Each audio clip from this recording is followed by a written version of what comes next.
Sesaat lagi Anda akan mendengarkan program Renungan Sahabat Seperjalanan bersama Pendeta Wendy Pratama. Selamat mendengarkan.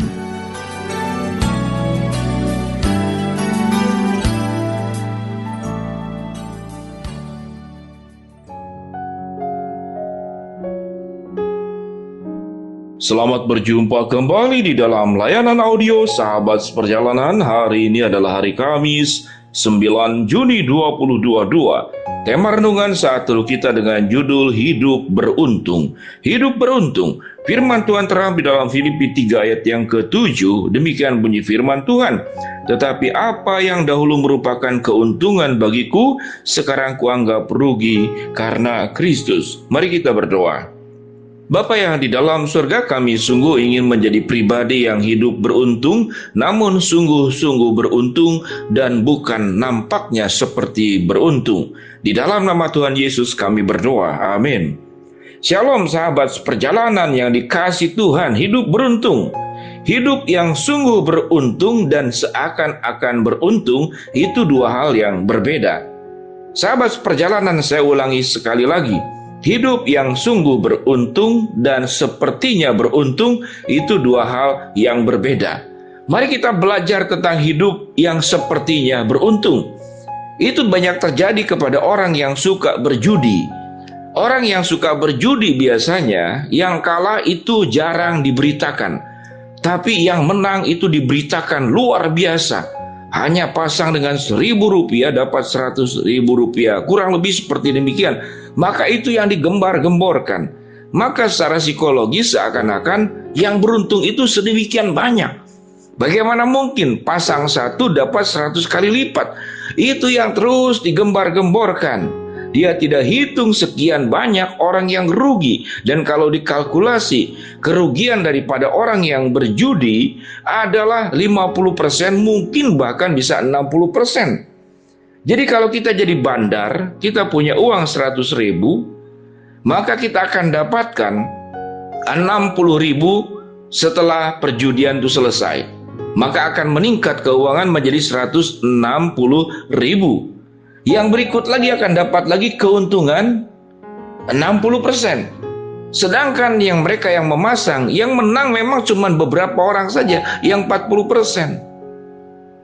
Bukan 40% ya, itu secara keuntungannya. Tapi yang menang bukan satu orang, tapi yang menang itu dari orang yang memasukkan uang 100.000 dari seluruh yang berjudi, yang dapat uang kembalinya cuma 40%. Itu yang seakan-akan hidup sepertinya beruntung.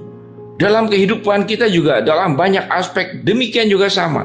Orang yang terjerat kepada narkoba seakan-akan beruntung, dapat menyelesaikan problem hidupnya. Hanya dengan memakan narkoba timbul sakau, timbul keindahan, timbul halusinasi.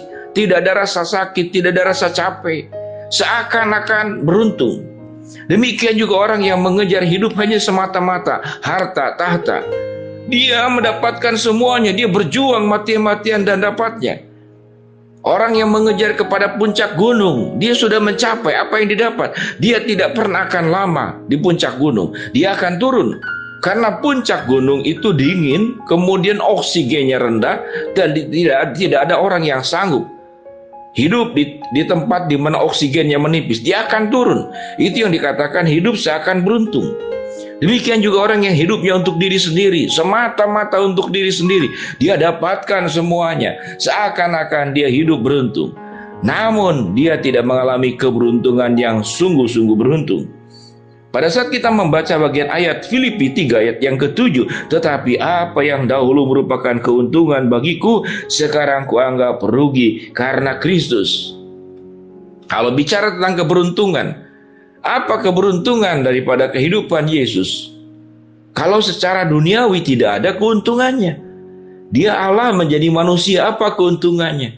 Dia berada di atas tahta, kemudian sekarang tersalib, apa keuntungannya? Pribadi yang tidak perlu lapar, tidak perlu haus, tidak perlu mengalami penderitaan dan siksaan, kemudian sekarang mengalami semuanya itu, apa keberuntungannya? Itu kita anggap sebagai sebuah kerugian. Dalam kehidupan kita sebagai orang percaya atau manusia pada umumnya, Maka ada kelompok orang tertentu yang kelihatannya beruntung. Dia dapatkan segala sesuatu, dia dapatkan segala-galanya. Saya mengenal satu keluarga yang sangat kaya raya. Dia dapatkan semuanya. Namun setelah yang bersangkutan meninggal, sekalipun dia anak Tuhan, PR-nya sangat banyak. Ternyata saya mencoba untuk memahami anaknya satu persatu. Rupanya mereka juga tidak mengalami kerukunan. Tapi saya mengenal satu keluarga yang hidupnya bukan miskin, tapi ya sederhana. Namun adik-beradiknya itu sangat rukun luar biasa. Tatkala ada satu adik-adik anggota keluarganya yang mengalami kesusahan, mereka yang lain itu mendukung, memberikan hiburan, memberikan kekuatan, menolong mencarikan jalan keluar. Itu orang yang dalam kehidupan bukan miskin, tapi cukup dan sederhana. Lalu saya melihat keluarga, satu sisi keluarga lagi, yang memang meninggalkan warisan yang demikian luar biasa. Sekalipun keluarga ini pun juga bukan keluarga yang rusak. Tetapi mereka ada keirian hati masing-masing. Seakan-akan ada yang rasa dapat lebih banyak daripada dia oleh ayahnya. Padahal yang saya lihat bukan lebih banyak. Tapi yang lain itu dia mengolah ekonominya dengan lebih baik, sehingga tentu penghasilan dan uangnya makin bertambah. Membandingkan kedua keluarga ini, tentu yang ideal adalah sudah hidup kaya kemudian rukun. Tapi biasanya sulit menemukan yang seperti demikian. Tapi kalau kita membandingkan dua keluarga ini, maka mana yang indah dalam pandangan kita? Yang indah yang hidupnya itu memang sederhana, sekalipun dia tidak miskin. Namun saya melihat keindahan daripada keluarga ini. Masing-masing ada yang sudah berkeluarga, ada yang belum berkeluarga, ada yang rumahnya memang sederhana, karena saya pernah berkunjung ke rumahnya itu. Saya melihat inilah keindahan. Keindahan tatkala keluarga itu menekankan sebuah nilai bahwa kehidupan menjadi berkat, melindungi, berbagi kasih, saling menopang, saling mengerti, saling menolong. Maka itulah kehidupan yang sungguh-sungguh beruntung. Oleh sebab itu firman Tuhan dikatakan, tetapi apa yang dahulu merupakan keuntungan bagiku, sekarang kuanggap rugi karena Kristus. Kehidupan orang percaya yang menjalankan kebenaran Kristus, yang hidup dalam kebenaran, dia akan punya buah-buah roh, dia akan punya karakter. Dia tahu apa yang dikejar itu sebagai sesuatu yang fana, dan apa yang dikejar itu yang bernilai kekal. Dia sangat tahu persis, sehingga di penghujung menjelang kematian yang akan dialami oleh setiap orang, orang-orang yang hidup keberuntungannya di dalam nilai-nilai Kristus, dia akan dengan penuh ketulusan dan penuh dengan kesiapan menghadapi kematian. Namun orang yang tidak di dalam Kristus, rata-rata dia tidak siap menghadapi kematian, dan dia penuh ketakutan menghadapi kematian. Dari sekian lama pelayanan yang digeluti oleh banyak hamba Tuhan, termasuk saya seringkali bertemu dan melayani orang-orang yang sudah di penghujung kehidupan, yang bernama menyelesaikan kehidupan yang bernama kematian. Di sanalah saya melihat siapa orang yang sungguh-sungguh beruntung dan siapa orang yang sungguh-sungguh kurang beruntung. Dengan demikian sahabat perjalanan, jadilah pribadi yang bijak. Hiduplah menjadi orang yang sungguh-sungguh beruntung, ya, dan jangan hidup seakan beruntung namun sesungguhnya tidak beruntung.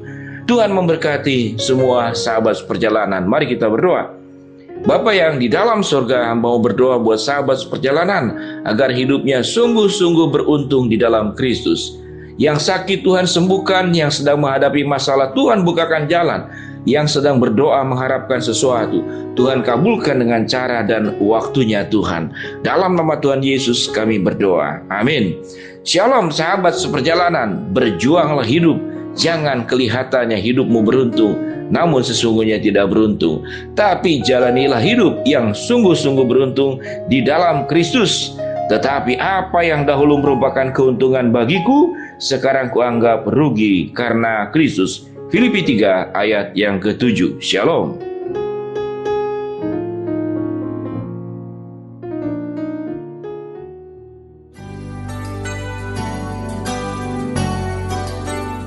Anda baru saja mendengarkan program Renungan Sahabat Seperjalanan bersama Pendeta Wendy Pratama. Terima kasih atas perhatian Anda. Tuhan Yesus memberkati.